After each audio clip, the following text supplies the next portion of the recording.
महोदय, प्राध्यापक और प्राध्यापिकाएं, बच्चों, जैसा कि सर जानते ही हैं कि जिस दिन टॉपिक अलॉट हो रहा था हमें कोई टॉपिक अलॉट नहीं किया गया। धीरज कुमार को ही इसके लिए एसोसिएट किया गया।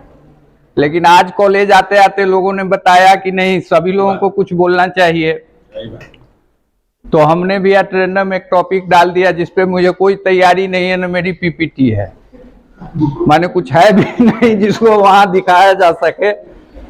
तो फिर भी मैं बोलने की कोशिश करता हूं। आईबीएफ को ही मैंने क्यों सेलेक्ट किया, तो एक्चुअली मैं पेपर और टीवी रोज देख रहा हूं और आप लोग भी देख रहे हैं। आज से 5 साल पहले तक, तो आज से 5 साल पहले तक किसी भी पेपर में और किसी भी टीवी पे आईवीएफ का कोई एडवर्टीजमेंट नहीं आता था।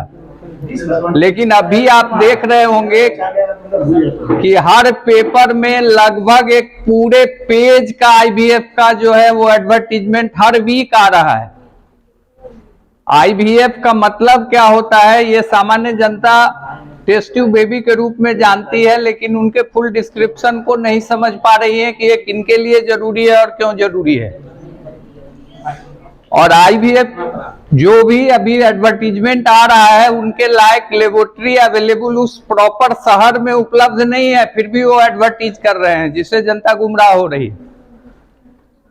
वैसे आईवीएफ का फुल फॉर्म जो होता है वो इन विट्रो फर्टिलाइजेशन होता है। In vitro fertilisation is a part of ART. अब कहिएगा कि ये आर्ट्स क्या होता है, तो आर्ट्स का फुल फॉर्म होता है कि असिस्टेड रिप्रोडक्टिव टेक्नोलॉजीज। अब ये असिस्ट किसको करिएगा, रिप्रोडक्टिव टेक्नोलॉजी असिस्ट हम किसको करेंगे जिसमें आईवीएफ काम आएगा।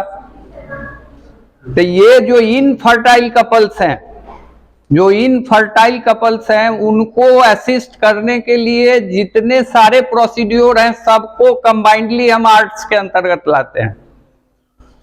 अब ये असिस्टेंस, फिर प्रश्न उठता है कि इनफर्टिलिटी हम किसको कहेंगे।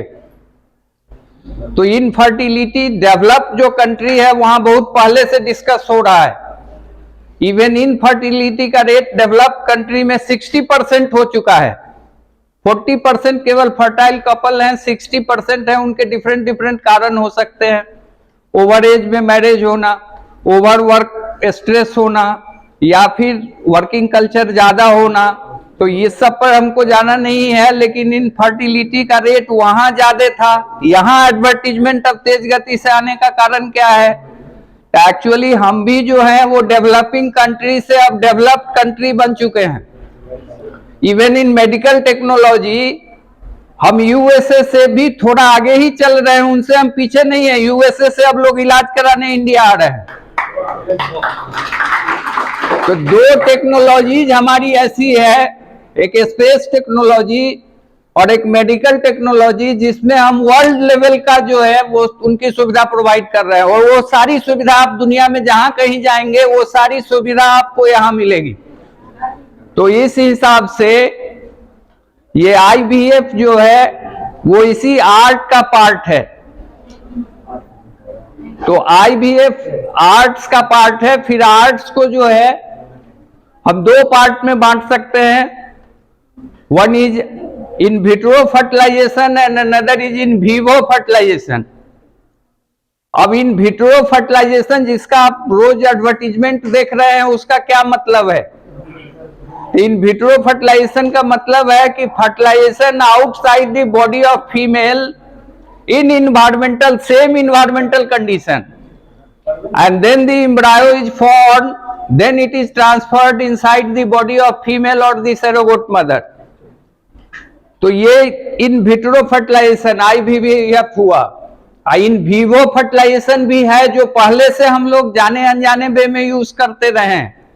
इन विवो फर्टिलाइजेशन का मतलब है कि fertilization inside the body of female with the assistance of medical assistance, just like as for example कि artificial insemination that is very common in animal and nowadays in 20 years it is very common in human also. but that is not categorized, but nowadays it is categorized under the vivo fertilization. Artificial insemination, यहीं पे cranial capacity पे भी मैं थोड़ा बोलना चाहूंगा कि जो साइंस है, दिमाग हम लोगों के पास वो ही रहा है, लेकिन कुछ गलतियां हम करते आए हैं वो नहीं करते हैं। वो अब थोड़ा दिमाग हमारा बढ़ा है तो उससे थोड़ा आगे एक स्टेप हम बढ़ जाते हैं। तो आर्टिफिशियल इंसेमिनेशन में हम with the help of syringe sperm और male seminal fluid is injected inside the vagina. Now a greater distance in between the ova and the sperm. Ova is present in fallopian tube.